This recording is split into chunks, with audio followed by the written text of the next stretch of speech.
حضرات گرامی، آج جمعۃ المبارک کا دن ہے اور اسی مناسبت سے نماز جمعہ اور جمعہ کے دن کی فضیلت کے حوالے سے قرآن اور رسول اللہ کے فرمان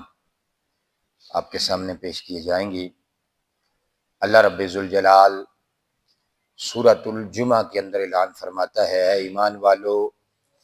جب جمعہ کے دن جمعہ کی نماز کے لیے اذان دی جائے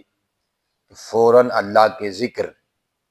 یعنی خطبہ و نماز کی طرف تیزی سے چل پڑو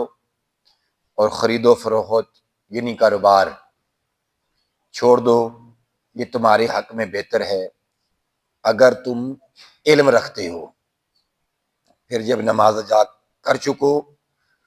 تو زمین میں منتشر ہو جاؤ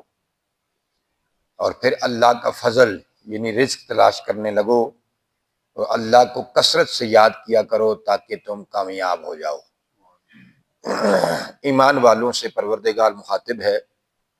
اور جمعہ کے دن کہہ رہا ہے کہ جب جمعہ کی اذان ہو جائے تو پھر کاروبار، تجارت، باقی دنیا کے کام چھوڑ کر تیزی کے ساتھ اللہ کے گھر کی طرف آیا کرو،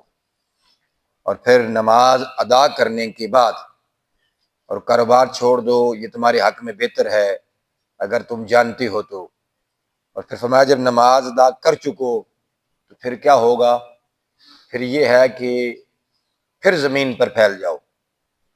رزق کی تلاش کے لیے، اور اللہ کو بھی کثرت سے یاد کیا کرو۔ اللہ تعالیٰ تم پر کامیابی کے دروازے کھول دے گا، تمہارے لیے فلاح کی منزل قریب ہو جائے گی۔ یہ فرمانے پروردگار ہے کہ جمعہ کے دن جب اذان ہو جائے تو اس وقت ہمیں دنیا کے سارے کام ترک کر کے، کاروبار ترک کر کے، ساری دنیا کی مصروفیات چھوڑ کر کے اللہ کے گھر کی طرف تیزی سے چل کر خدا کے گھر میں آنے کا حکم خدا نے دیا ہے۔ اب نبی پاک علیہ السلام کے فرمان کے مطابق امام بخاری، امام ابن ماجہ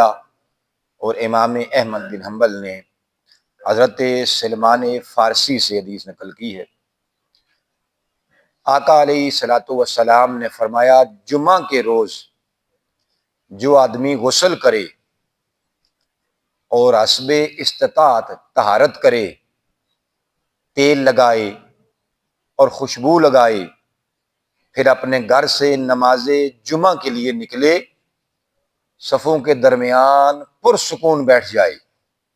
دو آدمیوں کے درمیان نہ گھسے، پھر نماز جو اس کے لیے لکھ دی گئی ہے اس کو ادا کرے، اور جب امام خطبہ پیش کرے تو خاموشی کے ساتھ اس خطبے کو سنے، تو فرمایا کہ اس جمعہ سے لے کر دوسرے جمعہ تک کے گناہ بخش دیے جاتے ہیں۔ فقط وہ جمعہ پڑھنے آئے پاکیزہ لباس پہن کے، پہلا یہ ہے غسل کرے، پھر خوشبو لگائے، تیل لگائے، صاف ستھرا لباس پہن کے پرسکون آ کر مسجد میں بیٹھ جائے۔ مسجد میں اگر بندوں کی رش زیادہ ہے، تعداد زیادہ ہے، تو دو آدمی اگر بیٹھے ہوئے ہیں تو درمیان میں جگہ تنگ ہے تو ان کو تنگ نہ کرے کہ درمیان میں آ کر ان کے گھسنے کی کوشش کرے، بلکہ جہاں خالی جگہ ملتی ہے وہاں پر بیٹھ جائے، اور جب امام خطبہ دے تو خاموشی کے ساتھ خطبے کو سنے۔ اور فرمایا پھر کیا ہوگا؟ فرمایا اس کے اس جمعہ سے لے کر آنے والے جمعہ تک کے جتنے بھی خطائیں ہوں گی اللہ رب ذوالجلال معاف فرما دیتا ہے۔ یہ صرف جمعہ کے دن، صرف جمعے کے وہ لمحات ہیں جن لمحات میں بندہ اللہ کی بارگاہ میں حاضر ہوتا ہے۔ پھر حضرت ابو ہریرہ متفق علیہ حدیث روایت کرتے ہیں کہ رسول اللہ صلی اللہ علیہ وسلم نے فرمایا کہ جمعہ کے روز کا ذکر کرتے ہوئے آقا نے فرمایا، اس میں ایک ساتھ ایسی ہے، یعنی کوئی ایک لمحہ ایسا ہے کہ جو بندہ مسلمان اسے پائے، وہ کھڑا ہو کر نماز پڑھ رہا ہو تو اللہ سے جو چیز مانگے گا اللہ عطا فرمائے گا، اور ہاتھ کے اشارے سے بتایا کہ وہ وقت قلیل ہے، یعنی جمعہ کے جو نماز جمعہ کا آغاز ہوتا ہے تو اس وقت سے لے کر نماز جمعہ کے اختتام تک کوئی ایک لمحہ ایسا ہوتا ہے، اس وقت اللہ کی بارگاہ سے بندہ جو مانگتا ہے اللہ اسے عطا فرما دیتا ہے۔ اب وہ کون سی ساتھ ہے؟ اس کے لیے اگر ہم جمعے کے تقریباً گھنٹہ، ڈیڑھ یا 2 گھنٹے کا جو دورانیہ ہوتا ہے، اس میں اگر اللہ سے ہم التجائیں کرتے رہیں، اللہ سے دعائیں مانگتے رہیں، تو پتہ نہیں کون سی ساعت ہوگی کہ اللہ پاک ہماری اس ساعت کو قبول فرما لے گا۔ پھر اگلی حدیث مبارکہ امام مسلم نے اور ابو داؤد کے اندر نقل کی ہے کہ حضرت ابو موسیٰ اشعری کے بیٹے ابو بردہ کہتے ہیں کہ مجھ سے حضرت عبداللہ بن عمر رضی اللہ تعالیٰ عنہما نے کہا کہ کیا تم نے اپنے والد سے سات جمعہ کے بارے میں حضور سے کوئی حدیث سنی ہے؟ وہ کہتے ہیں میں نے کہا ہاں، میں نے اپنے والد سے سنا کہ انہوں نے کہا کہ نبی اکرم صلی اللہ علیہ وسلم نے فرمایا کہ وہ 7 امام کے خطبے کے لیے بیٹھنے سے لے کر جب تک نماز پڑھی جاتی ہے اس کے درمیان ہوتی ہے، اس میں سے ایک ساتھ ہوتی ہے جس کی جو بھی بندہ دعا مانگتا ہے اللہ اسے قبول فرما لیتا ہے۔ مسلم شریف کی حدیث پر امام ترمذی نے، ابن ماجہ نے نقل کی ہے، حضرت ابو ہریرہ رضی اللہ تعالی عنہ بیان کرتے ہیں کہ رسول اللہ صلی اللہ علیہ وسلم نے فرمایا کہ 5 نمازیں اور ایک جمعہ سے لے کر دوسرے جمعہ پڑھنا اور ایک رمضان کے روزوں کے بعد دوسرے رمضان کے روزے رکھنا ان کے درمیان واقع ہونے والے گناہوں کے لیے کفارہ بن جاتے ہیں۔ یعنی ہم نماز فجر پڑھتے ہیں، زور تک جو ہم سے خطائیں کوتاہیاں ہوتی ہیں، تو زور کی نماز جب پڑھتے ہیں تو جو درمیان میں ہم سے خطائیں ہو جاتی ہیں اللہ معاف فرما دیتا ہے، کہ زور سے عصر کے درمیان اسی طرح خطاؤں کو اللہ معاف فرما دیتا ہے، عصر سے مغرب، پھر مغرب سے عشاء، اور پھر وہاں پہ ایک جمعہ پڑھتے ہیں تو جمعے سے دوسرے جمعے تک آنے والی جو خطائیں ہوتی ہیں، جب جمعہ کی نماز اللہ کی بارگاہ میں سجدہ ریز ہوتے ہیں تو اللہ خطاؤں کو معاف فرما دیتا ہے۔ اور فرمایا پھر ایک رمضان کے روزے ہم رکھتے ہیں، اگلے رمضان کا انتظار کرتے ہیں، جو رمضان آتا ہے اس کے روزے رکھتے ہیں، اللہ بندے کو زندگی دیتا ہے تو وہ روزے رکھتا ہے تو اللہ اس کی خطاؤں کو معاف فرما دیتا ہے۔ مسلم شریف کی حدیث ہے، حضرت ابو ہریرہ رضی اللہ تعالیٰ عنہ راوی ہیں، کہتے ہیں کہ نبی پاک علیہ الصلوۃ والسلام نے فرمایا جس بہترین دن میں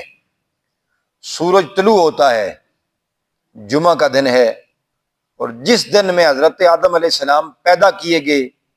وہ دن بھی جمعہ کا دن ہے، اور جس دن حضرت آدم علیہ السلام جنت میں داخل کیے گئے وہ دن بھی جمعہ کا دن ہے، اور جس دن وہ جنت سے زمین پر اتارے گئے وہ دن بھی جمعہ کا دن ہے۔ جمعہ کے فضائل و مناقب باقی اپنی جگہ ہیں، انسانیت کے باپ سیدنا آدم علیہ السلام ان کے بارے میں آتا ہے کہ وہ جب پیدا ہوئے تو دن جمعہ کا تھا، اور جب جنت میں داخل ہوئے تو دن جمعہ کا تھا، اور پھر جب وہ زمین پر اتارے گئے تو دن وہ بھی جمعہ کا تھا، اور اسی طرح بے شمار آتے ہیں کہ جب آخرت قیامت یا اس کے معاملات میں آتے ہیں تو جمعہ کا دن ہی ہوگا۔ حضرت ابو لبابہ بن عبد المنذر کا بیان ہے کہ رسول اللہ نے فرمایا جمعہ کے دن تمام دن کا سردار جو ہے، تمام دنوں کا وہ دن جمعہ کا دن ہے، اور اللہ کے ہاں سب سے دنوں سے بڑا جو عظمت والا دن ہوتا ہے وہ بھی جمعہ کا ہے۔ اللہ کے ہاں قربانی اور عید الفطر کے دن سے بھی عظیم جمعہ کا دن ہے۔ اس کی 5 خوبیاں ہیں۔ اس میں اللہ تعالیٰ نے آدم علیہ السلام کو پیدا کیا، آدم علیہ السلام کو زمین پر اتارا، اسی میں آدم علیہ السلام جمعے والے دن ہی فوت ہوئے، اور اس میں ایک وقت ایسا آتا ہے جس میں اللہ جو بندہ جو اللہ سے مانگتا ہے اللہ اس بندے کو عطا کر دیتا ہے، بشرطے کہ وہ حرام نہ ہو۔ ہمارے ہاں یہ بھی ہوتا ہے کہ جمعے کی ساتھ مل گئی ہے، دعا قبولیت کی ہے تو ہم ایسی دعائیں مانگتے ہیں جن دعاؤں کا خدا اور اس کے رسول کی خوشنودی سے نہیں کوئی تعلق ہوتا، بلکہ وہ اپنے ذاتی من کو راضی کرنے کے لیے دعائیں ہوتی ہیں۔ ایسی دعائیں اللہ کی بارگاہ میں اللہ وہ ہے تو قبول بھی ہو جائے، لیکن وہ بندے کے لیے فائدہ نہیں دیتی ہیں، وہ نقصان ہی ہوتا ہے۔ تو دعا ایسی ہو جو حرام نہ ہو۔ تو فرمایا جب قیامت ہوگی تو وہ قیامت والا دن بھی جمعہ والا دن ہوگا، اور ہر مقرب فرشتہ، آسمان و زمین، ہوا، پہاڑ اور سمندر جمعہ کے دن خطرہ محسوس کرتے ہیں، یعنی جو قیامت کا دن ہوگا وہ دن بھی جمعہ کا دن ہی ہوگا۔ اس لیے جمعہ کے دن پاکیزہ، صاف، طیب و طاہر لباس پہن کر اللہ کے گھر کی طرف آنا چاہیے۔